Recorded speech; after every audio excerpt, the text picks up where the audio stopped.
천국은 어떤 곳이냐? 우리가 죽고 나서 가게 될 천국은, 영원한 천국은 완전한 하나님의 임재 가운데 온전하게 하나님만을 예배하는 그곳이 바로 천국이에요.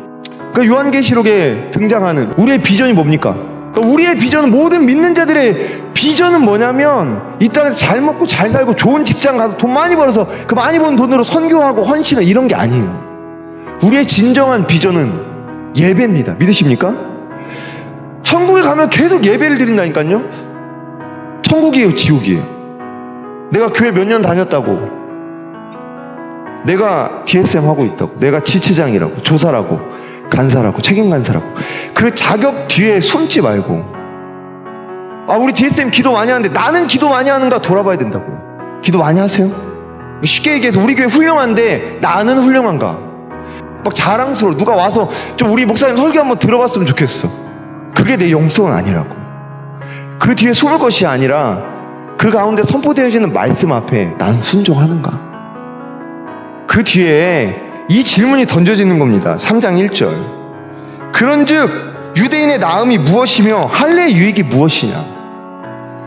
사도 바울이 바로 너희들의 육신의 할례가 진정한 할례가 아니라 마음의 할례가 있어야 된다. 그래야 너에게 구원이 있다 라는 그 논증 뒤에 예상되는 유대인들의 질문. 그렇다면 하나님께서 우리를 하나님의 백성으로 선택하신, 아브라함의 자손으로 우리를 태어나게 하신 그 유익은 아무것도 없는 겁니까?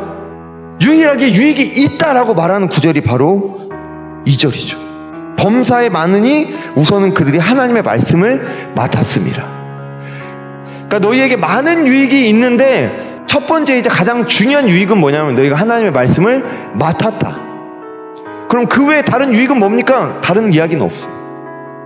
너희에게 하나님의 말씀을 읽고 묵상하고 또 하나님의 말씀을 가르칠 수 있는 특권이 주어졌다라는 건데, 그 특권에서 기인되는 가장 큰 유익이 뭐냐? 그건 바로 말씀에 대한 순종을 결국 얘기하고 있는 거예요. 즉 너희가 하나님의 말씀을 맡았다라는 게, 하나님의 말씀이라는 대단한 진리를 가르침으로 인해 다른 것을 가르치는 것보다 더 큰 돈과 더 큰 명예를 갖게 된다라는 유익이 아니라, 너희가 하나님의 말씀이라는 진리를 가르침으로 말미암아 이 땅에서는 돈을 많이 못 벌지라도 그 진리를 가르침으로 말미암아 저 천국에 대단한 어떤 상급이 쌓여질 것이다 라는 그런 유익 또한 아닙니다.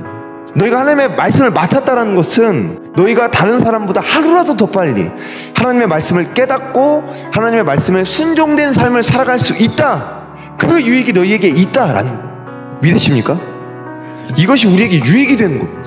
우리가 다른 사람에 비해 하루라도 더 빨리 예수를 믿고 하루라도 더 빨리 하나님의 말씀 앞에 순종된 삶을 살아갈 수 있다는 건 엄청난 유익이에요.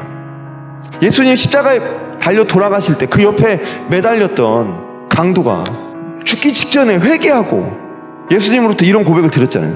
네가 나와 함께 낙원에 있을 것이다. 죽기 전에 예수 믿고 천국 간 이 강도, 이 사람 복 받은 거예요? 아니면 안타까운 겁니까? 안타까운 거죠. 순종함으로 말미암아 우리에게 유익이 주어졌다라고 진정 우리 안에 고백이 되어진다면 그 강도가 내가 아니어서 참 다행이다. 내가 하루라도 더 빨리 말씀에 순종된 삶을 살아갈 수 있었다면 그렇게 허탄한 삶을 살지 않았을 텐데. 왜 DSM을 만나가지고 그냥 적당히 남들처럼 대학생활 하다가 나중에 우리 부모님이 말씀하시는 것처럼 공부하고 취직하고 나서 신앙생활 열심히 해야 되는데 왜 이 젊은 날에 이렇게 일찍 헌신하라고 하고 순종하라고 하고 충성하라고 하냐, 이 부담이 왜 내게 주어졌을까? 후회된다. DSM 만난 게 후회된다. 빨리 하나님 말씀 앞에 순종할 수 있는 기회가 주어진 게 내겐 결코 유익이 아니다. 그거 아니라고. 너희가 하나님의 말씀을 맡았다라는 것은 말씀에 순종할 수 있는 복이 주어졌다는 겁니다. 믿으십니까? 결국 그 말씀에 대한 순종이 내 삶 가운데 하나님의 거룩을 이루고 그 거룩으로 말미암아 복음을 전파하는 삶을 사는 겁니다. 믿으십니까? 결국 그거예요. 우리 한 사람 한 사람이 하나님의 교회입니다. 에클레시아. 우리 각자에게 하나님이 요구하시는 사명은 무엇이냐면, 먼저 내 삶 가운데 거룩하고 그 다음에 그 거룩함으로 말미암아 말씀에 순종하여 복음을 전하는 거예요. 이게 모든 교회의 본질이자 사명입니다.